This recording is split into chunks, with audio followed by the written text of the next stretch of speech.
Howdy, and welcome back to the Texas Bucket List, and a new segment we call Lone Star Legends. A chance to catch up with the biggest stars in Texas, and we start with Texas musician Pat Green. For 3 decades, his music has been a part of Texas culture, and now he is expanding his artist signature to include works of art you need to enjoy with your eyes rather than your ears.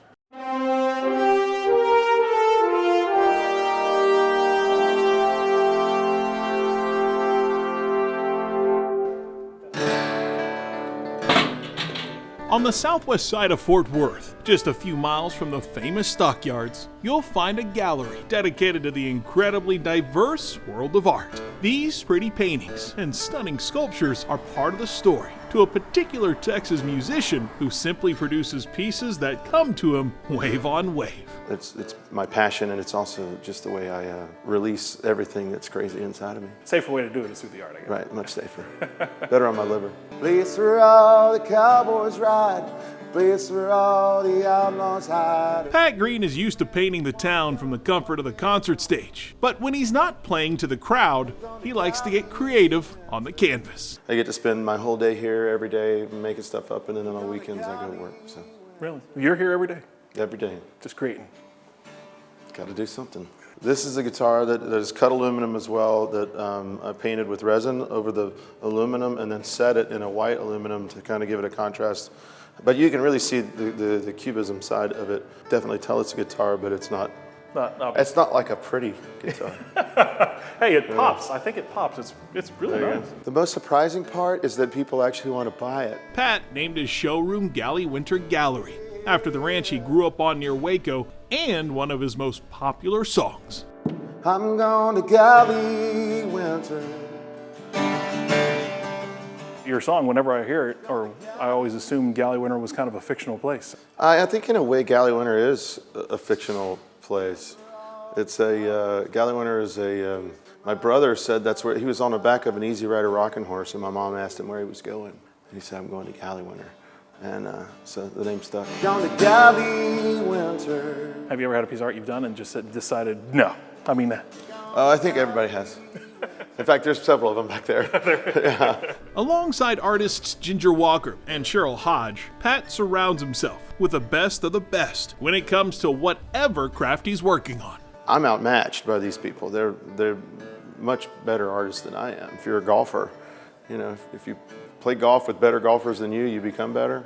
And so that's really kind of what I look around and say, okay, I'm in with some good guys and I'll figure this out. Really, collage to me is a lot of fun, but when you're using a medium like aluminum, it makes it a little bit more beefy and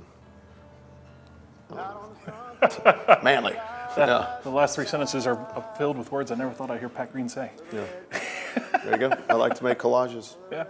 I really enjoy it. I mean, it's a challenge like anything else in this world. When I started playing guitar, I wasn't dreaming of singing at the coffee shop, you know. I was dreaming of playing in the stadium, Houston Astrodome. That's, you know, that's where I was in my heart, and that's where I am with art. You know, I'm not going to say I'll ever be, you know, Picasso or anything like that, but I mean, my dreams aren't anything short of that. The medium that resonates most with a singer-songwriter?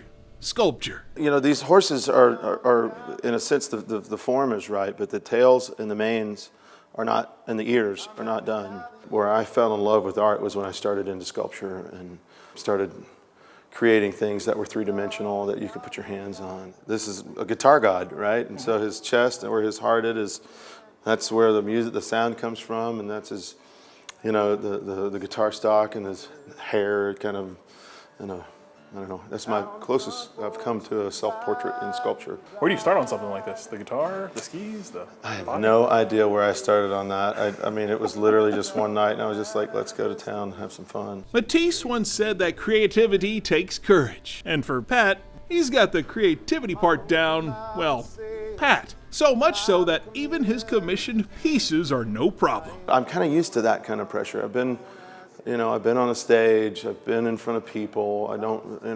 I handle expectation pretty well. This is King Habakkuk from the Old Testament. God said he had no soul.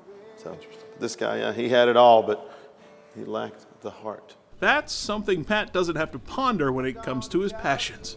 His heart is wholly into his work, whether it's on stage or in the studio. If you want to see me, really enjoy this part of my life and work hard and smile on my face, and usually the music's blaring and there's always free drinks for anybody that wants to come by, so. That's the real reason we came here. That's the same thing I say about my music. The more you drink, the better we sound. Well, a couple of beers, my art looks pretty good too. I'm gonna Galleywinter.